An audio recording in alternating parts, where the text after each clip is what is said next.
Assalamualaikum warahmatullahi wabarakatuh. Salam sejahtera bagi kita semua. Perkenalkan, saya Elvira Indonesia Putri, mahasiswa Universitas Terbuka UPBJJ Serang dengan nomor induk mahasiswa 0518389935. Pada kesempatan ini, saya akan mempresentasikan secara lengkap proposal rencana aksi program komunikasi yang telah saya susun. Tema yang saya angkat adalah kampanye cerdas berinternet untuk meningkatkan literasi digital remaja. Kita semua tahu bahwa remaja adalah pengguna internet terbesar di Indonesia.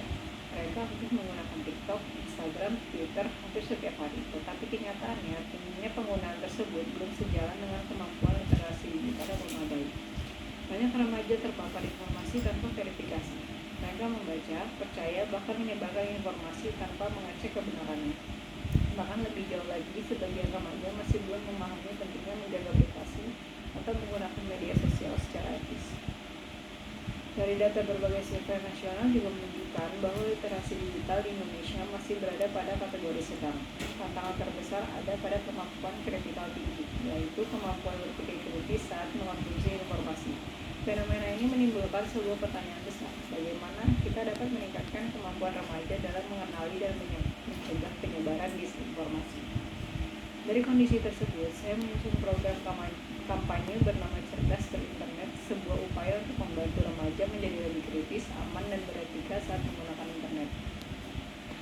Program ini berangkat dari 3 pertanyaan utama. Yang pertama, bagaimana meningkatkan pemahaman remaja tentang literasi digital. Yang kedua, strategi komunikasi apa yang efektif untuk membentuk perilaku mereka. Yang ketiga, media apa yang paling tepat untuk menjangkau dan menarik perhatian remaja agar mau terlibat. Melalui program Cerdas Berinternet, ada 3 tujuan utama yang ingin dicapai. Yang pertama, memberikan pengetahuan dasar tentang hoax, keamanan data, dan etika digital. Yang kedua, membentuk sikap kritis dalam menerima dan membagikan informasi. Yang ketiga, mendorong kebiasaan berinternet yang aman, bijak, dan bertanggung jawab. Program ini disusun dengan landasan teori komunikasi yang relevan. Yang pertama, ada teori difusi inovasi dari Alfred Rogers yang menjelaskan bagaimana ide-ide baru, dalam hal ini literasi digital, bisa menyebar dan diterima oleh masyarakat. Pada remaja, penyebaran ide sangat dipengaruhi oleh teman sebaya dan media sosial, sehingga strategi kampanye perlu memanfaatkan kedua hal tersebut. Teori kedua ada Theory of Planned Behavior dari Althusser, yang menjelaskan bahwa perilaku seseorang dipengaruhi oleh sikap, norma sosial, dan persepsi kontrol diri. Karena itu, program ini tidak hanya memberikan informasi, tetapi juga mencoba mempengaruhi sikap remaja, lingkungan pergaulan mereka, serta rasa percaya diri mereka dalam memilih informasi. Penelitian sebelumnya pun memperlihatkan bahwa pendekatan kreatif lewat media sosial dan workshop lebih mudah diterima oleh remaja dibandingkan metode formal. Strategi utama yang digunakan dalam program ini adalah membawa pesan sederhana seperti berpikir kritis sebelum mengklik, membagikan, atau mempercayai informasi. Pesan ini kemudian diturunkan menjadi beberapa pesan yang mudah dipahami seperti cek fakta sebelum share atau jaga privasi data Anda.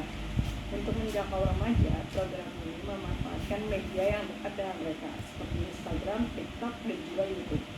Selain itu, program juga menghadirkan workshop offline seperti sesi live bersama konten kreator edukatif agar pembelajaran terasa lebih interaktif dan menyenangkan. Audiens utama program ini adalah remaja usia 13 tahun sampai 25 tahun. Program ini berlangsung selama 2 minggu dan terdiri dari 5 rangkaian kegiatan. Yang pertama, workshop literasi digital berisi materi tentang hoax, keamanan data, dan etika digital. Yang kedua, ada pembuatan konten edukasi berupa video pendek, infografis, tips digital. Yang ketiga, challenge cerdas berinternet yang mengajak remaja membuat konten edukatif mereka sendiri. Yang keempat, ada sesi live bersama edukator digital dan konten kreator. Dan yang kelima, evaluasi dan dokumentasi untuk melihat efektivitas kampanye yang sudah dijalankan. Dalam pelaksanaannya, program ini menargetkan beberapa output seperti terselenggaranya workshop literasi digital, kedua, terciptanya minimal 20 konten edukatif, yang ketiga, terselenggaranya challenge digital yang melibatkan para remaja. Lalu, ada indikator keberhasilan. Program yang meliputi engagement rate media sosial minimal 5.000 interaksi, Peserta challenge minimal 50 orang remaja dan 80% peserta workshop memberikan feedback positif. Target jangkauan program ini adalah menjangkau 300 remaja secara langsung dan lebih dari 10.000 audiens melalui media sosial. Sebagai penutup, program Cerdas Berinternet merupakan langkah strategis untuk meningkatkan literasi digital remaja melalui pendekatan kreatif, edukatif, dan dekat dengan dunia mereka. Harapannya program ini tidak hanya berhenti pada kampanye 2 minggu, tetapi menjadi gerakan berkelanjutan yang membantu menciptakan ruang digital yang lebih sehat, aman, dan produktif bagi generasi muda di Indonesia. Dengan literasi digital yang baik, remaja tidak hanya mampu melindungi diri dari hoax dan kejahatan digital, tetapi juga dapat menjadi agen perubahan positif di dunia maya. Demikian presentasi dari saya. Wassalamualaikum warahmatullahi wabarakatuh.